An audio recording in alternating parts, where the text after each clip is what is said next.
বাংলাদেশের ভিসা সংকট নিয়ে যে ব্যাখ্যা দিল ভারত, আরটিভি অনলাইনের একটা সংবাদ, এটা গতকালকেরই দেওয়া। আমি এই রিলেটেড সংবাদ অলরেডি দিয়েছি, কিন্তু আমি দিয়েছি ওদের এম্বাসির যে ওয়েবসাইটে যে তথ্যগুলো ছিল সেই তথ্য অনুযায়ী। আর আজকে আমি দেওয়ার চেষ্টা করব। আরটিভি যে রিপোর্টার আছে উনি সম্ভবত এটা নিয়ে কথা বলেছেন ভারতীয় হাই কমিশনারের সাথে। উনি সম্ভবত বা কে বলেছে আমি ঠিক জানি না, শুধু শিরোনামটা দেখলাম। উনি নিশ্চয়ই কথা বলে সে তথ্যগুলো নিয়েছে, আমি এটাই দেখানোর চেষ্টা করব। বাংলাদেশে ভিসা সংকট নিয়ে যে ব্যাখ্যা দিল ভারত। ভিসা না পেয়ে গত 26 আগস্ট রাজধানীর ঢাকায় ভারতীয় ভিসা সেন্টারে বিক্ষোভ করেন অসংখ্য ভিসা প্রত্যাশী। ওই দিন স্লোগানে স্লোগানে তারা বলতে থাকে, এক দফা এক দাবি, ভিসা চাই ভিসা চাই। ভারতের দালালরা হুঁশিয়ার, সাবধান, ভিসা দে নইলে টাকা ফেরত দে। এই ঘটনার 4 দিন পরে অবশেষে উদ্বুদ্ধ সংকট নিয়ে মুখ খুললেন ভারতের পররাষ্ট্র মন্ত্রণালয়।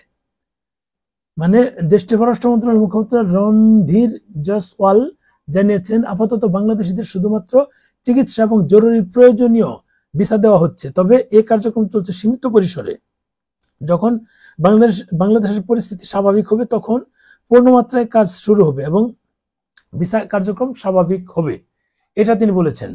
এটা কিন্তু ভারতের পররাষ্ট্র মন্ত্রণালয়ের কথা। আরো কি আছে বিস্তারিত দেখবো, তার আগে একটু বলি যে এখানে যেটা বলে এক দফা এক দাবি, ভারতের দালালরা হুঁশিয়ার, সাবধান। আমার কথা হচ্ছে, ভারতের দালালরাই যেহেতু এই ভিসার সাথে যুক্ত, তাহলে ওই দালালদের তত্ত্বাবধানে বা ওই দালালদের ভিসা নিয়ে ভারতে যাওয়ার প্রয়োজনটা কি? যারাই স্লোগানটা দিচ্ছে তাদেরকে বলছি, তাদের তাদের এই ভারতের ভিসার প্রয়োজনটা কি? দরকার নাই তো। আপনাদের কি দরকার আছে ভারতীয় ভিসার? ভারতীয় দালালরা হুঁশিয়ার, সাবধান। কি হুঁশিয়ার সাবধান করছেন? ভারতীয় দালাল যারা আছে তারা কি আপনাদেরকে ভিসা এনে দিবে? যদি ভারতের দালালদের এতই আপনাদের মানে বয়কট করার ইচ্ছা, তাহলে ভারত কেন যাওয়ার জন্য উদ্গ্রীব হয়ে আছেন? ভারত না অন্য অন্য দেশে যান, উন্নত দেশে যান, অনেক দেশ আছে ভাই, অনেক দেশে যান। ভারতে যাব তো যারা অল্প টাকায় ঘুরতে চায়, কাছাকাছি ঘুরতে চায়, যারা ট্রিটমেন্ট করতে যায় অল্প টাকায়, যারা বাংলাদেশের চেয়ে উন্নত চিকিৎসা পেতে চায়। এটা লুকোচুরির কিছু নেই, বাংলাদেশের চিকিৎসা ব্যবস্থা ফুলি ধ্বংস। এখানে চাইলে আপনি ভালো কিছু ভালো ট্রিটমেন্ট করতে পারবেন না। ভালো ট্রিটমেন্ট করতে গেলে ওখানকার চেয়ে 3-4 গুণ বেশি খরচ হবে। লুকোচুরির কিচ্ছু নেই এখানে। আপনাদের তাদেরকে গালিও দিবেন, আবার তাদের ওখানে যাইতেও চাবেন, এটা তো মুশকিল। এখন এই আপনাদের গালি গালাদের কারণে কিন্তু আমরা যারা আসা যাওয়া করি, আমাদের কিন্তু গালি শুনতে হয়, আমাদের ইচ্ছে মতো গালি গালাজ পারে। আমার কমেন্টস গুলো তো যারা দেখেন তারা তো বুঝবেনি। আমাদের বাংলাদেশের কিছু লোক আছে ভাই, ওখানে অফ করে অন্য দেশে করেন। ভাই আপনাদের প্রয়োজনটা কি? আপনারা যাচ্ছেন, আপনারা অফ যান। আপনাদেরকে এই তেল দিতে বলেছি, কথা বলতে বলেছি। আপনাদের যাদের ভারতে যাওয়ার প্রয়োজন নাই তারা কথা বলার দরকার নাই। যারা স্টুডেন্ট ইউরোপ আমেরিকা যাওয়ার জন্য স্বপ্ন নিয়ে বসে আছে, তারা 5 লাখ 7 লাখ 10 লাখ টাকা ওই এম্বাসিতে জমা দিয়ে বসে আছে, বা ওই এডুকেশনের যে শিক্ষার জন্য একটা ফি সেটা জমা দিয়ে বসে আছে, বা অনেকেই আছেন যারা ভারত হয়ে এম্বাসি ফেস করে ভিসা নিয়ে তারা ইউরোপের অনেক দেশে কাজের সন্ধানে যাবে।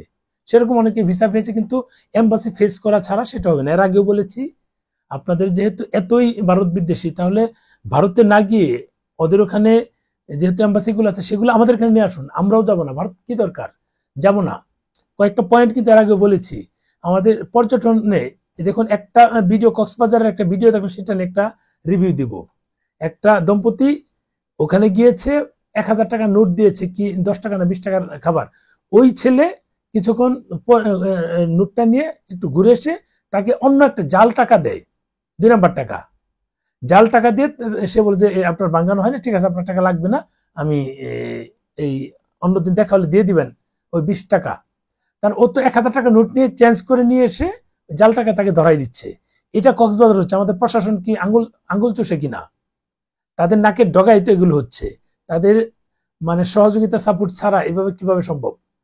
এই ছেলে যখন এই করেছে তখন তাদের পুরো এলাকা রেড দেওয়া দরকার ছিল, যে যারা পর্যটক আছেন তাদের নিরাপত্তা কিন্তু এই টুরিস্ট পুলিশের কাজ। তারা সেগুলো না করে তাদেরকে নিশ্চয় প্রোটেকশন দিচ্ছে, নিশ্চয় তাদের পার্সেন্টেজ যায় সেখানে।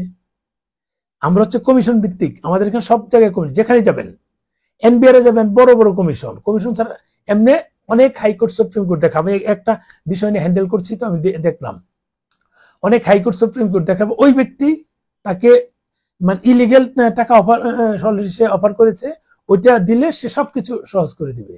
তাহলে এই লোকটা যেহেতু একটা ভুল করেছে, বিপদে পড়েছে, যে লোকগুলো, ওই লোকগুলোকে আইনের মার পেছে না পেলে আপনার তো আইনের তো পজিটিভ দিকও কিছু আছে, সেগুলো দিয়েই তো আপনারা শেষ করতে পারেন। নেগেটিভটা না দিয়ে, যদি টাকা দেওয়া হয় তাহলে পজিটিভ যাবেন, টাকা না দিলে নেগেটিভ দিয়ে ওদেরকে ফাঁসিয়ে দিবেন। এটা তো ভাই ঠিক না। এটা not only NBR, not only police প্রশাসন, নট অনলি এই ল্যান্ড অফিস, যেখানেই যাবেন সব জায়গাতে এই করাপশন। এখন করাপশন বন্ধ হবে কবে জানি না। এখন এই যে দেখলাম যে এস আলম, সরি এস আলমই তো, তাদের বিলাসবহুল দামি গাড়ি নাকি 11টা গাড়ি নাকি এখনকার যারা ক্ষমতায় আসার জন্য উদ্যোগী হয়ে আছে, তারা নাকি এগুলো ওখানকার নেতারা নাকি নিয়ে গিয়েছে। যদি এই হয়, এটা তো আমাদের দেশে আইন নাই, কিচ্ছু নাই, যে যার মতো চলছে। গাজী টায়ারের পুরো ফ্যাক্টরি জ্বলে গেল, এটা কি আসলে মানে এটা কি পরিকল্পিত না, মানে এটা আসলে তদন্ত করলে বোঝাবেন। তদন্ত আলোর মুখ দেখবে কিনা সেটাও জানি না। এই যে পুরো ইন্ডাস্ট্রি গুলো ধ্বংস করে দেওয়া হচ্ছে, আরো বেশ কয়েক জায়গায় আগুন জ্বলছে, বিভিন্ন জায়গায় প্রাণ আর ফেলের কোথায় যেন দেখলাম আগুন জ্বলছে। এগুলো হলে তো আমাদের তো পুরো দেশটা ধ্বংস হয়ে যায়, এতগুলো লোক বেকার হয়ে যাবে। এগুলো প্রতিহিংসার রাজনীতি থেকে বের হওয়ার জন্য যে আন্দোলন করে নতুন একটা সময় তৈরি হলো, নতুন একটা দেশ তৈরি হলো, সেখানে যদি প্রতিহিংসাই থাকে, তাহলে আমরা পরিবর্তনের হাওয়া কবে মানে পাবো? পরিবর্তনের হাওয়া যে এসেছে সেটা আমরা কবে ভোগ করব? সেটা ভোগ করার কোনো সুযোগই দেখছি না। কারণ আমাদের উপদেষ্টাদের অনেকের মুখে এমন ধরনের কথা শুনি, প্রতিহিংসামূলক কথা। প্রতিহিংসামূলক কথা দেখেন বলা যাবে না, তারা তো কোনো দলের ম্যান্ডেট ইমপ্লিমেন্ট করার জন্য আসেনি, তারা এসেছে নতুন একটা দেশ গড়ার জন্য। রাজনীতিজীবীদের যে একটা মানে ওদের যে করাপশনের যে একটা মাঠ তৈরি হয়েছিল বিগত সময়গুলো থেকে, এই লাস্ট 15 বছর আওয়ামী লীগের 16 বছর সেটা না, তার আগে কিন্তু করাপশন হয়েছিল। 2001 থেকে 6 পর্যন্ত আমরা তো জানি, তখন কিন্তু করাপশন হয়েছে। জনগণ আটে এসে আওয়ামী লীগকে ভোট দেয়, এখন আওয়ামী লীগও সেম করাপশনে চলে গিয়েছে, যার ফলে জনগণ পুরো হয়ে যায়। একটা দেশে যদি মানে 10% জনগণ যদি বিদ্রোহ ঘোষণা করে, তাহলে তো কারো পক্ষে টিকে থাকা সম্ভব না। পুরো দেশে যদি সমতালে হয়, সেটা তো অনেক লোক, তাই না? এখন মানে পুরো দেশটা যেহেতু একটা নতুন অবস্থায় এসেছে, আমরা কিন্তু নতুন কিছু আশা করছি। নতুন কিছু বলতে আমাদের আইন শৃঙ্খলা বলি, বা দেশের সামগ্রিক পরিস্থিতি বলি, বা আমাদের যে করাপশন বিভিন্ন জায়গায় ছিল সেগুলো মুক্ত বলি। শুধু এটা না, গত 4-5 দিন আগে নওগাঁতে এক এই ডিবির ওসি আমার এক ইউটিউবারকে ফোন দিয়ে বলছে, আপনার এটা অবৈধ ইনকাম, আপনি দেখা করেন। এই বাটপার গুলোর কত সাহস, এই সময়ে তারা এসে এই কাজগুলো করছে। নওগাঁর সে চেঞ্জ হয়ে ঢাকায় সম্ভবত চলে এসেছে, নামটা ভুলে গেলাম। এই বাটপার এখন এই সময় এসে একজন ইউটিউবারকে ফোন দিয়ে বলছে এটা অবৈধ ইনকাম, তার ভাইকে ধরে নিয়ে যায়। ভাইকে ধরে নিয়ে গিয়ে 4 ঘন্টা আটকে রাখে, বিভিন্ন বিষয় বলে তাকে আসতে বলো, ওই ইউটিউবারকে আসতে বলো। তার মানে এখান থেকে বড় একটা অ্যামাউন্ট খাবে। এই বাটপার গুলা শুধু ওই ইউটিউবার আমাকে নিষেধ করলো দেখে, নাহলে এই যে আমাদের ছাত্র জনতা যে এখনো মাঠে আছে, তাদেরকে যদি এটা লিক করে দেয়, ওর তো মানে অস্তিত্ব টিকে থাকবে। কারণ পুলিশের প্রতি এমনিতে মানুষের খুব, এত বড় শহরের খুব জমে আছে। ওকে এটা চিন্তা করেন, ওর কি ফ্যামিলির কোনো মায়া দয়া নেই? ওর কি নিজের মায়া দয়া নেই? এই যে আকামগুলো নিয়ে তারা এখনো অ্যাক্টিভ হয়ে, তার মানে আমরা কোন দেশে বসবাস করছি? এখন পর্যন্ত আমরা করাপশন থেকে এত মানে আওয়ামী লীগের এত এই যে বড় ধরনের শিক্ষা, সেটা নিয়েও কিন্তু আমরা বাকিরা কেউ শিক্ষা অর্জন করছি না। ভালো থাকবেন, শেয়ার দিয়েন, আল্লাহ হাফেজ।